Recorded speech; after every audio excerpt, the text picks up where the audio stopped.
کی عید کیا ہے، پتہ نہیں روزہ رکھا یا نہیں رکھا، کل عید ہونے والی ہے، عید سے ایک دن دو دن پہلے آج ہماری بیٹیاں جو ہے مہندی لگوانے کے لیے کہاں تک، کندھوں تک مہندی، عید کے موقع پر کندھوں تک مہندی لگوانے کے لیے مردوں کے پاس، لڑکوں کے پاس جا رہی ہے۔ یہ بھی نہیں دیکھا جا رہا ہے وہ مسلمان ہے یا کافر، یار مسلمان بھی ہو تو کوئی جائز نہیں ہے، بلکہ اگر سگا بھائی بھی ہو اور اس کے سامنے آپ نے جوان بہن نے کونی کے اوپر کا حصہ کھول دیا تو یہ بھی حرام ہے۔ سگے بھائی کے سامنے بھی کونی کے اوپر کا حصہ جو اوپر کی طرف ہے وہ نہیں کھول سکتی تھی بہن، لیکن افسوس، اللہ اکبر، بغیر آستین کی میکسیاں پہن کر میری قوم کی بیٹیاں مہندی لگانے کے لیے مہندی قلبوں میں داخل ہو رہی ہے، اور ایک جوان کے گھٹنوں پہ ہاتھ رکھ کے، گھٹنے نہیں بلکہ اس کی ران پہ ہاتھ رکھ کے، اللہ اکبر، اپنے سر کو جھکا کر کے اس پوزیشن کے اندر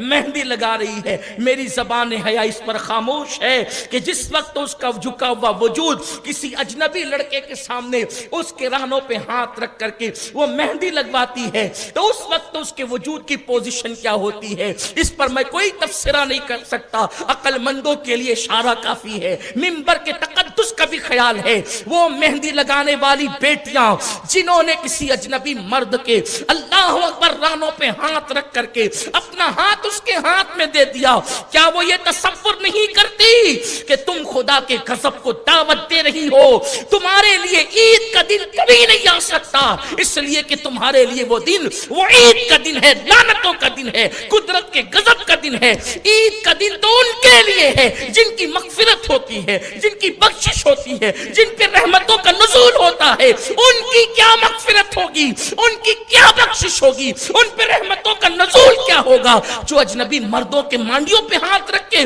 اللہ اکبر، کوہنیوں تک کے، بلکہ اس کے اوپر بھی مہندیاں لگوا رہی ہے۔ میرے پیارے آقا صلی اللہ علیہ وسلم کے پیارے دیوانوں، سن لو، دنیا کی دوسری قوم کی بیٹیاں اگر یہ آوارگی کرے تو ہمیں افسوس نہیں ہے، کیونکہ ان کے پاس مصطفیٰ کریم رؤوف الرحیم صلی اللہ علیہ وآلہ وسلم کی تعلیمات نہیں ہے، لیکن ہمارے پاس تو مصطفیٰ جان رحمت کی تعلیم موجود ہے۔ اللہ کے رسول مرد ہیں، اس لیے کہ نبوت صرف مردوں کو ملی ہے۔ اللہ مصطفیٰ جان رحمت مرد ہیں، سید الانبیاء ہیں، مرد ہو کر اللہ کے رسول علیہ السلام اتنی حیا کرتے تھے کہ اللہ کے رسول نے کبھی مجمع عام میں لوگوں کے سامنے پیر نہیں پھیلائے، اور آج اس رسول کی ماننے والی بیٹیاں مہندی لگانے کے لیے اجنبی مردوں کے زانوں پر ہاتھ رکھ رہی۔ اللہ کے حبیب صلی اللہ علیہ وآلہ وسلم ارشاد فرماتے ہیں، جب کسی عورت سے کسی مرد کا ہاتھ غلط نیت سے ٹچ ہو جاتا ہے تو اس وقت اس ہاتھ اور اس ہاتھ، جو دونوں ہاتھ ہیں، یا اس کا بدن اور اس کا بدن ایک دوسرے سے بدنیتی کے ساتھ ٹچ ہو جاتا ہے، اس وقت جہنم پکار کر کہتی ہے، اللہ، اس جسم پر سب سے زیادہ اگر کسی کا حق ہے تو میرا حق ہے۔ اللہ فرماتا ہے، میں تجھ سے وعدہ کرتا ہوں کہ اس وجود کو میں تیرے اندر ہی جلاؤں گا۔ کوئی دنیا کی آگ میں 60-70% جل جائے تو وہ بچتا نہیں ہے۔ آپ سے میں پوچھتا ہوں اور میری بہنوں سے بھی پوچھتا ہوں، چوڑیاں غیر مردوں کے ہاتھ سے پہن کر، مہندی غیر مردوں کے ہاتھ سے لگا کر، کیا تم جنت کی راہ کی مسافر بن رہی ہو میری بہنوں، یا جہنم کی راہ کی مسافر بن رہی ہو؟ اور اس کے بعد پھر بے پردگی سے گھوم کر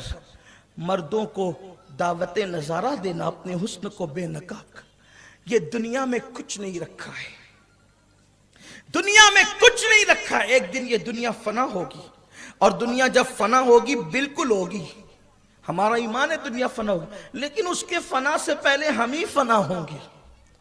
ہمیں تو کتنے دن جینا ہے، جینا کتنے دن، زندہ کتنے دن رہنا ہے، سوچو، غور کرو۔